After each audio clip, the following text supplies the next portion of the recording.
करेगा कि कल की आने वाले वर्षों में आएंगे। नहीं, सारी प्रक्रिया इसी साल शुरू होगी। चलिए, आज अवतार का अर्थ समझते हैं। क्या कारण है कि अवतार की इस धरती पर आने की जरूरत पड़ ढठी है? मछली कितनी भी ताकतवर हो जाए, पर समंदर से लड्डे डिट नहीं सकती। शेर कितना भी ताकतवर हो जंगल से, और बाज कितना भी शक्तिशाली हो, आकाश से नहीं लड्डे डिस सकते। ऐसे ही कोई भी मनुष्य कितना भी शक्तिशाली हो, अपने इकोसिस्टम से नहीं लडेज सकता। किसी भी मनुष्य के द्वारा किया गए कर्म उसका भाग्य लिखते हैं। इंसान बंधा हुआ है अपने भाग्य से। अब हम जिस इकोसिस्टम में जी रहे हैं, वो कलयुग है।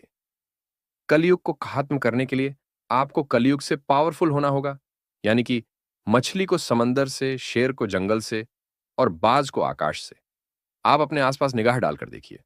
कोई भी इंसान जो ईमानदार है, वसूलों पर चलने वाला है, आपको ताकतवर नहीं दिखाई देगा। ताकतवर वही है जिसने इस इकोसिस्टम यानी कि कलयुग से समझौता कर लिया है। ये सामान्य ज्ञान की बातें हैं, हिंदू धर्म को जानने वाले सब जानते हैं कि अब अति हो रही है। इसे विज्ञानम में एंट्रापी कहते हैं। इस धरती पर अच्छे इंसान, संत बागडोर संभाले रहते हैं धर्म की, पर जब अति हो जाती है और किसी से नहीं संभलती, तब वो ढूंढता है ऐसा शरीर जिसके द्वारा धर्म बचा रहे। पर क्योंकि हर इंसानी शरीर की प्रारब्ध में किए गए कर्मों के द्वारा अपने खुद के भाग्य से बंधा है, तो उसे जरूरत पड़ती है ऐसे शरीर की जिसके कर्म जीरो हो, इसलिए उसका भाग्य भी जीरो हो। हम इंसानों की नियति हमसे कार्य करवाती है। नियति है हमारा भाग्य जो हमने अपने कर्मों और नियत से लिखी है। अब सोचिए, जिसके पूर्व के ही कोई कर्म नहीं, उसका खुद का क्या भाग्य होगा? कौन उससे कार्य करवा रहा है?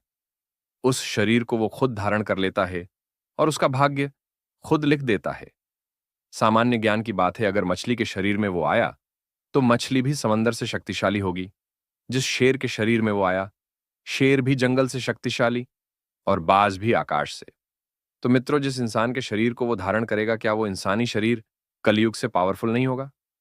चलिए, आपको धर्म का अर्थ बताते हैं आज। कई लोग धर्म का अर्थ अंग्रेजी का रिलीजन समझते हैं। दोस्तों, धर्म का अर्थ केवल एक है, वो करो जो सही हो, बस। हमारी संस्कृति में रिलीजन का कोई हिंदी शब्द नहीं है, पर रिलीजन क्या होता है, ये मैं आपको किसी और दिन बताऊंगा। अब भी वीडियो को ज्यादा लंबा नहीं करना चाहता। चलिए, अब माइथोलॉजी जो आजकल बहुत प्रसिद्ध हो रहा उसे समझते हैं। अंग्रेज भारत आए, उन्होंने हमारे पौराणिक शब्द को अपने अंग्रेजी के मिथ से जो डीएच दिया। मिथ का हिंदी अर्थ होता है झूठ, तो माइथोलॉजी का अर्थ होता है झूठ की पढ़ाई। इस तरह हमारी पौराणिक कहानियां बन गई, हमारी ही भाषा में झूठ की पढ़ाई। मैंने